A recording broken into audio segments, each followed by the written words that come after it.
This is a random question. What's up, man? Do you find hair everywhere now that you have long hair?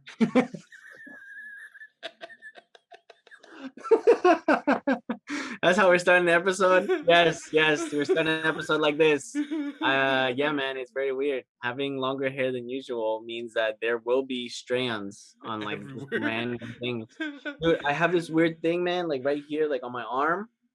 I freak out because I feel like a random strand of hair just like on my side or on my shirt that's like stuck. And I'm like, oh, and then I remember that, oh, it's probably like my own freaking hair that I'm getting. Like, I think it's like a spider or a bug or Bro, something. So I've always hated hair in my food. If I've been in the past, not recently or not lately, the past I'm one of those that if I find a little hair in my food, I will not touch it at all. I'll leave it. I'll push it to the side and never eat it. I'll not eat. Somebody else is gonna have to eat. I've had Still, friends, you're gonna starve because there's one little bro. hair, man? Oh Come no, bro. on. I've had friends that I found a hair and they're like, "Fuck you, Marco," and they switch foods with me because I will not eat it. But now, I mean, now it's I've been like, I got out of it. I'll do it. But now I've noticed that sometimes I find a piece of hair that just fell on my food. I'm like, fuck.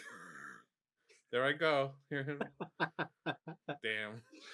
Just a reminder to our listeners, this is not the wrong podcast. You did come to the right place because this is our weekly fantasy episode with the Benchwarmers. My name's Diego, joined as always by the ever reliable Marco, the Interrupter. I was going to say them both together. Marco, the Interrupter Cruz. And we're going to go over all the tips, any tricks, and always bringing the disclaimers for the fantasy preview of this week. Game week 32 is ahead of us. We have a double game week for Tottenham and all the Spurs players, Kane, Son, Reguilon, anyone that you want to try to pick up. We'll put our best guesses to which are the assets to have. Crystal Palace not having a fixture, and then some of the other hot assets to pick up, along with a very, very rueful non-transfer of a certain Lingard that's been biting me for the last 2 days. I've been complaining to Marco for a good hour prior to recording, and he'll tell you mucho hi haha and nothing to come of it. So just a gentle and friendly reminder to everybody, you can always find us on your favorite podcasting platform, whether it's Spotify, Google Podcasts, or Apple Podcasts, by searching Benchwarmers FC. And you can also see our cute mugs on your screen. If you have the time, you want us to join you on your morning run, during breakfast, lunchtime, whatever it may be that you get in these episodes, you can watch us on what channel, Marco? On YouTube at Benchwarmers FC TV. And as always, you can participate with the bench, share your voice with us on all social media platforms, be it Facebook, Instagram, or Twitter, by searching Benchwarmers FC1. Okay, Marco, let's get out of this hairy situation, if you know what I'm saying, and start to focus on how we did for the last week. What were your points looking like for game week 31? Let's go back and talk about having long hair, bro, because I really don't want to. I really don't want to talk about how this past week. Come on, man. It wasn't that bad. Like the prior week, I was 1 point below average. This time, I'm 1 point above average. You see, I'm getting better. All right. Improvement. Average is 41. I got 42 points. Not what I wanted. I did use my wild card, if I'm not mistaken, for this past week. It came and bit me in the ass as usual, because one doesn't the universe come and bite me in the ass. I pick up Kane, nothing. I pick up Vardy, nothing. I pick up Salah, he does get a goal. And then, as I predicted when I texted you, I have 3 players from Chelsea. Right after they scored the second goal, I text Diego and I'm like, "Yo, watch them fucking stop trying at some point and let one slide." And what happens? They let one slide. Result 4-1. And I have 2 defenders and the goalkeeper from Chelsea, which means 2 points from each motherfucker. 42 is the result, which sucks because that is almost, I think Gat got 54. So I'm 12 points more behind Gat, which I think it's at 80 points again, I think, or some shit like that. Yeah, so let's see. Gat is at 1738 and you're 1651. So yeah, just about 80 points. It's not over yet though, Marco. It's not over yet. It's not over until week 38. until week 38. You did have a nice, small little green arrow, which, you know what, we take what we can get. Gat did stay within his rank. He didn't rise. And 64 points, it's respectable. For myself, I had just 10 points under that, 54 points. Martinez with incredible saves during this game against Liverpool, pushing them to the 91st minute for that winner. He had 8 saves, I think, in that game, and he was able to get 2 more bonus, which is great. Yeah, he had 2 points from some saves, 1 bonus point on top of the 90 minutes, gave me a 4-pointer. Alexander Arnold coming in clutch for me with an 11-pointer, huge double-digit score there. Aspi from Chelsea, already heard the Blues woes that Marco was saying. I did not have any of the Leeds boys actually in my starting 11. I had to have some automatic substitutions there because some of my other players let me down. Heung-min Son with a goal, 7 points. Bruno with a slight blank, which is a bit worrying, and I'll address that in a little bit. He hasn't scored a goal in his last 4. He's only scored once in his last 4 matches, and he has 1 double-digit, I guess, return in his last 6. So it's a bit worrying for him for Bruno. Jota with my captaincy, missed the mark with that. I might have gone with Alexander Arnold.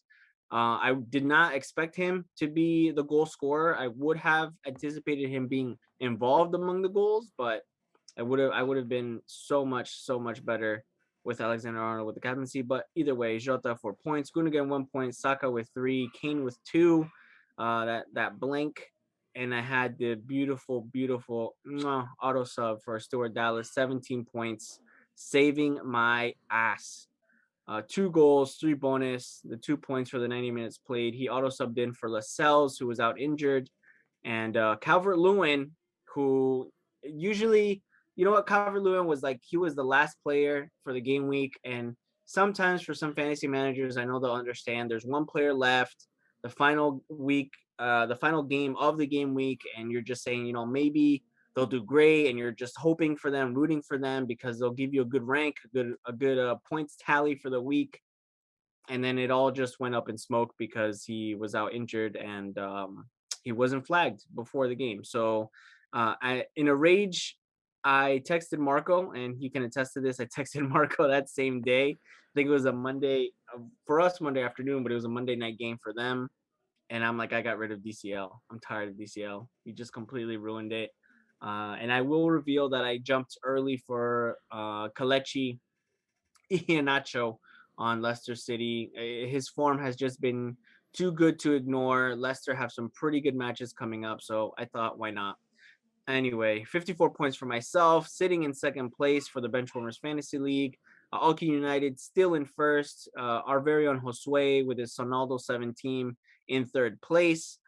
Fourth, I love you, Henna. Moving down in the standings, though, Nick still in 11th, Gat in 12th, and I believe we see Eric in 19th, who has given up for the season, it looks like. Marco just a few points behind him, though, in 20th place, and then everyone else that is also part of our league down to all 30 plus of you. So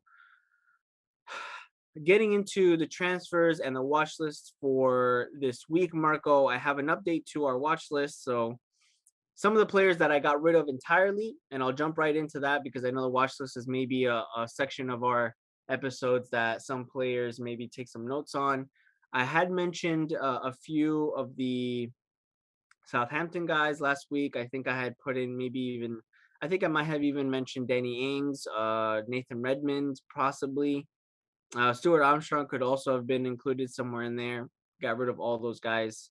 That 3-0 loss to West Brom, on top of, of all teams, to West Brom, no way. And one player that keeps biting me in the butt, and I haven't paid attention to him because I was joking with Marco last week saying that he's probably a player that'll post a 20-point haul and then blank for the next 20 weeks, was Matheus Pereira from West Bromwich Albion.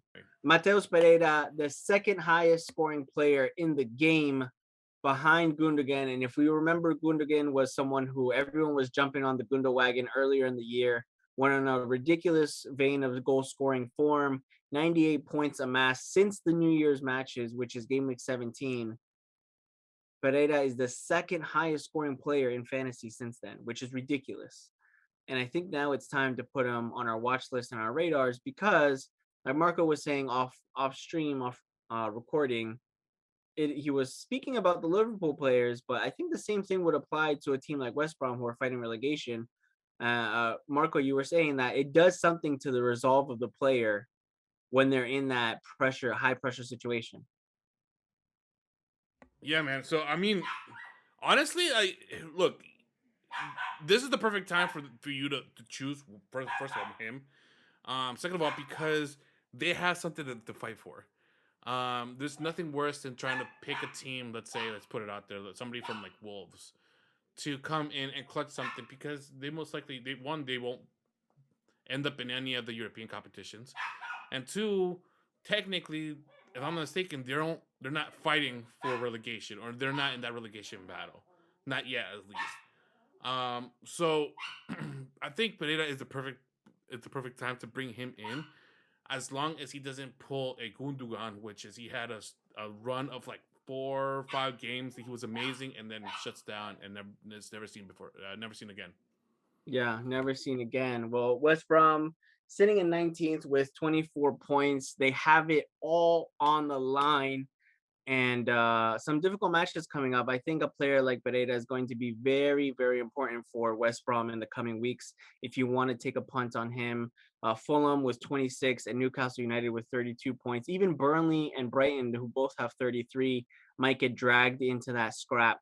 But like I agree with you, Marco. Like you were saying, just these players having something to play for completely changes their outlook and their output on the field. And I think it just shows with Pereira having another good week under his belt and scoring. I think he had the second highest, if not the highest.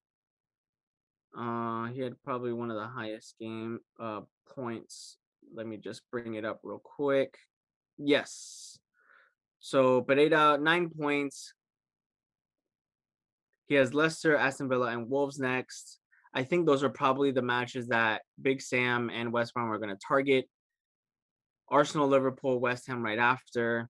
Pretty difficult matches, pretty difficult defenses to try to break. I would even give some credit to Leicester, Villa, and Wolves as well. But the thing is that they have to take what they can get. And if every game is a cup final from now on, they're going to want to do it a game at a time, and they're not going to want to rely on the much harder matches at the end of the season. I would suspect. So Matheus Pereira back on the watch list and on our radars for that. Someone else, Soufal, but I had Vladimir Soufal in the beginning of the season. That loss of Aaron Cresswell is going to mean a few things. So Soufal will probably be more involved in the attack, hopefully. And it also says it gives us a clear indication that Arthur Masuaku is probably going to be involved as well. 4.3 million fullback. He's going to play probably as a wingback. He's going to move forward quite a bit as well. So I wouldn't be surprised if we see a bit more of Soufal and Masuaku in that West Ham team to try to get ahead. And some other names, especially one that caught the eye, Lacazette with a 13-point haul. Fantastic game for him against Sheffield. 2 goals, had the clean sheet points. His team recorded the clean sheet, but he also had the 3 bonus points, which is pretty important. Iheanacho matching him with 13. Ollie Watkins, ever reliable, 8 points. He was a bit unfortunate during a good spell of the season for some pretty long weeks there, but he came good. He came good for the rest of his team, scoring 8 points. Some other players, though, that kind of caught the eye, to be honest. Christian Pulisic for 15 points, just dropping it on him. 2 goals, the clean sheet. No, 2 goals, no clean sheet, and the 3 bonus points. Also, Havertz at 8.2, another 10-pointer. I think Pulisic and Havertz both 8.2 million. They're probably going to be two midfield options if you want to consider. Their ownership is very low, 3.1% for Havertz and 2.4 for Pulisic. Very, very low numbers indeed. And they play Brighton, West Ham, and Fulham. I was just talking to Marco, and I guess I'll address this now. Marco, you have a triple up on Chelsea defenders.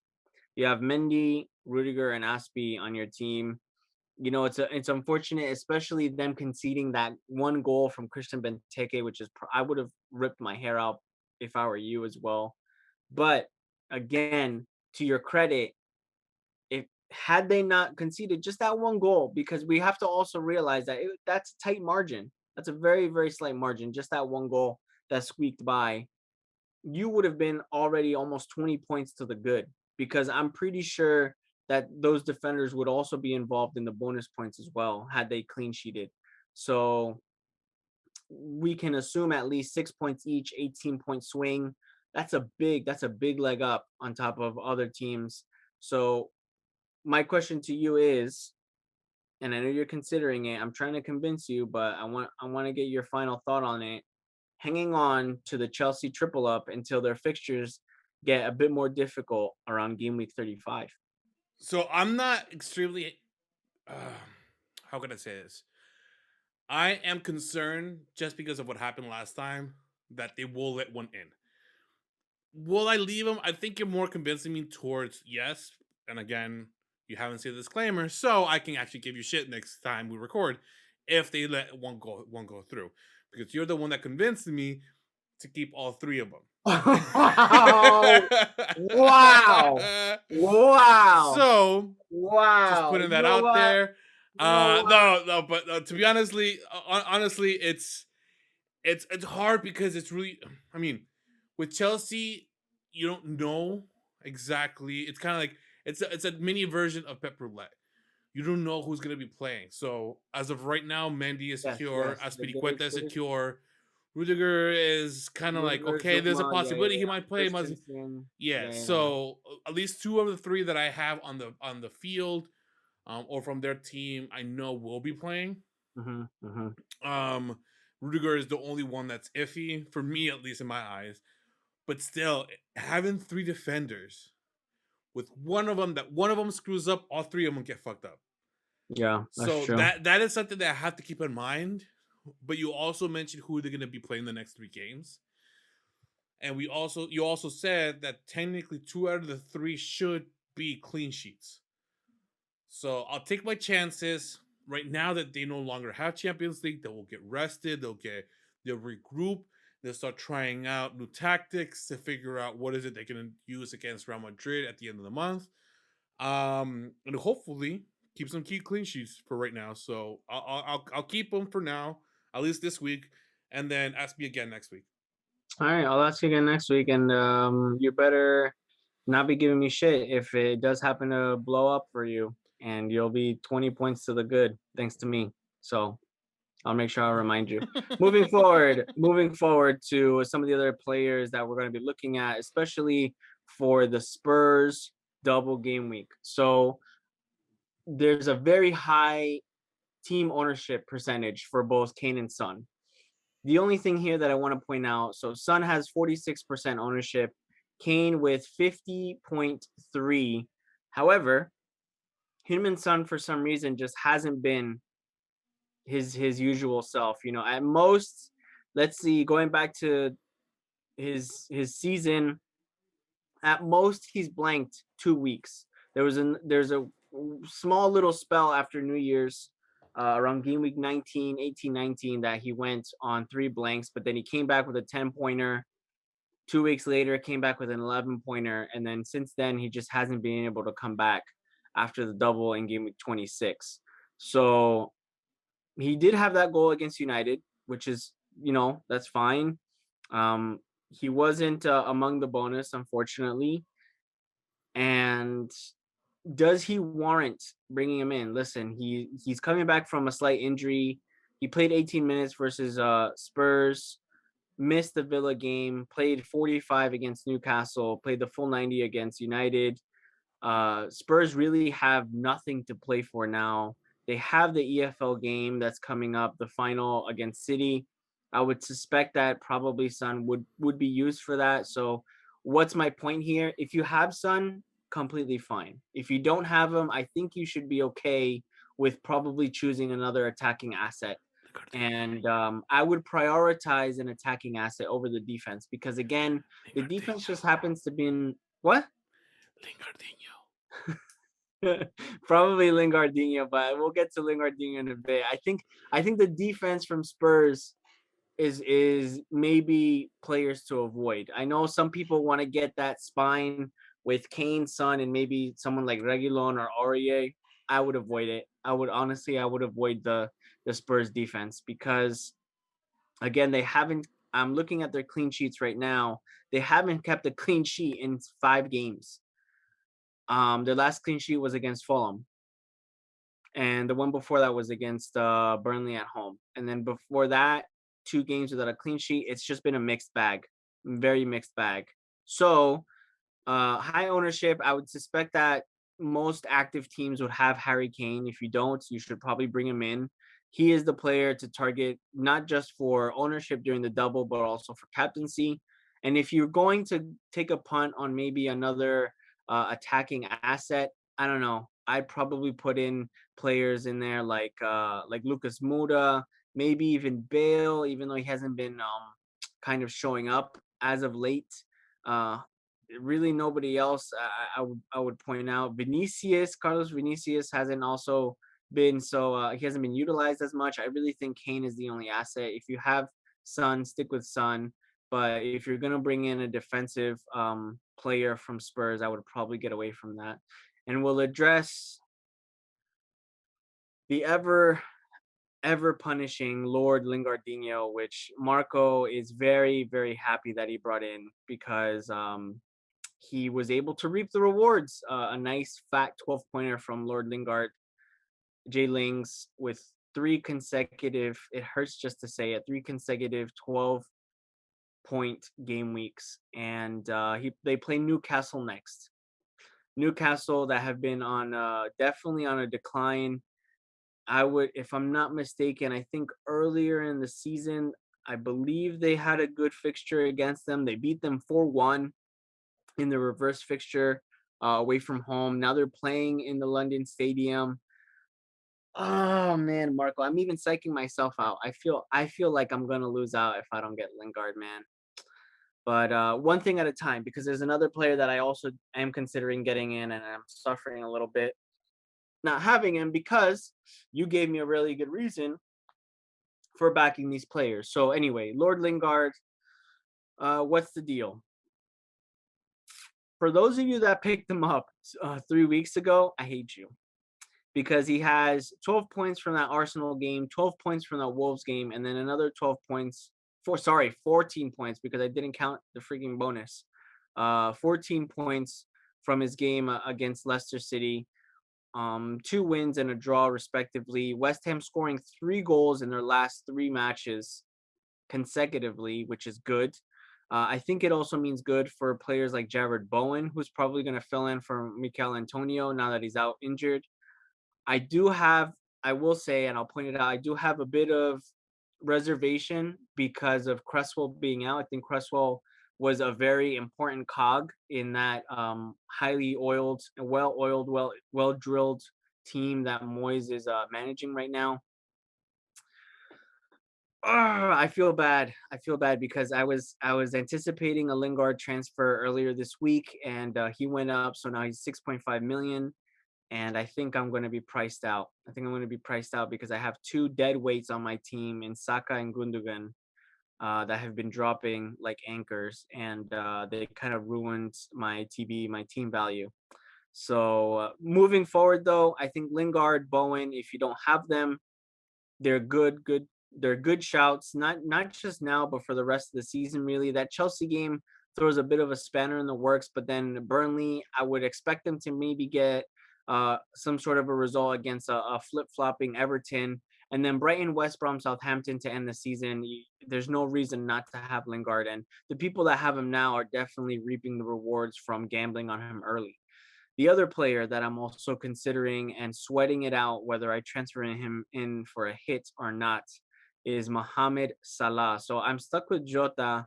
Unfortunately, Jota, as soon as people started bringing him in, he blanks. He's got an 8-pointer, a 12-pointer, and then he blanks. And I think he had oh my God, 795,000 net transfers in for this past game week, and he got a Crazy. 2-pointer, which hurts. So is Jota going to be utilized more? Hopefully. Marco, you had a very good point. They have nothing to play for, right? They have nothing. They've lost that. The only thing they have to play for is to try to finish in top four. That's the only thing that they're working for right now. So they should technically put out their best squad that they can build to make it so that they can beat Leicester City and West Ham for that top four position. So their fixtures are a bit of a mixture as well, as far as how many of them they can win. And I only say that because they play Leeds, who we just saw Leeds beat City. And you were saying, Marco, they could absolutely crush Leeds, or Bielsa can take advantage of the situation and basically kick them while they're down. Right. I mean, yeah. I'm hoping, I'm hoping, as every good Liverpool hater, or not hater specifically, but just to annoy Edgar, Eddie, and Nico, that Leeds come in and play like they did against Man City, and walk away with, I don't know, a 4-2, a 4-3, or a tie even. I'll take anything at this point, Leeds. Just don't let Liverpool catch up and make it to that top four, because it will be hilarious if they don't. It would. So right now I am sweating it out. The price changes happen a little bit later now at 9:30 p.m. at time of recording. It looks like we may see a rise for, let's see, I think it's only one player. It could be Human Son for some reason. I don't know why people are rushing to get him in just now. Maybe just for the double, because quite a few people have Kane already. Human Son just went down last week, so it just anyway. Some other players that I do have might go down, Gundogan included. So I have to make a decision pretty quickly, probably once we finish up and wrap up the recording, to see if I make those extra transfers or not. Captaincy, to wrap up this episode, Marco, I think it doesn't get any clearer than any Spurs asset that you have. I personally have it on Kane. If I remember correctly, you said you were also going to put it on Kane? Correct. Yeah. So I brought in Kane last week. So that's who I'm gonna be captaining. It's just a no brainer. They have a double game week. They have a double game week, no brainer. I like that. The only thing though that I think hurts, I think it hurts the straightforwardness of having a Spurs asset captained or even triple captained if you still have the chip, is that there's quite a few players that have good fixtures this week. And I'll go down the list here. Oh, Lingard against West Ham. Lingard with West Ham against Newcastle is going to be a good one. I think that's a good shout. Lacazette against Fulham, if he doesn't get rested. They ran out 4-0 winners today in the Europa League. Whether he gets rested, because that game is in 2 days. Well, sorry, they have 2 days rest and it's on Sunday. I'm not sure. Maybe even Bruno against Burnley. That's another one. Salah, Jota, or any of the Liverpool, or even one of the Leeds players in that matchup. Another good captaincy shout. Chelsea midfielders again. Mount, Pulisic, Havertz against a pretty stale Brighton. That could be another 3 or 4-0 game, and hopefully they don't let a single goal squeak by to ruin the clean sheet points. So whatever it is that you choose, just remember, everybody, it is a marathon, not a sprint. It's almost over. We're almost at the finish line, but there's still a few game weeks left. We appreciate you getting to this point of the episodes. make your transfers with swift speed. Make sure that you have your team locked in because we have an early deadline for Friday in the afternoon. Hopefully you catch this in the morning, let's say on your commute, on your way to work, wherever you may be. And we wish you the best of luck. We'll see you here next week with our preview of Game Week 33. My name is Diego, joined as always by Marco the Interrupter. We're the Benchwarmers. This is the Bench with a Voice, where the bench is always warm. Peace, everybody.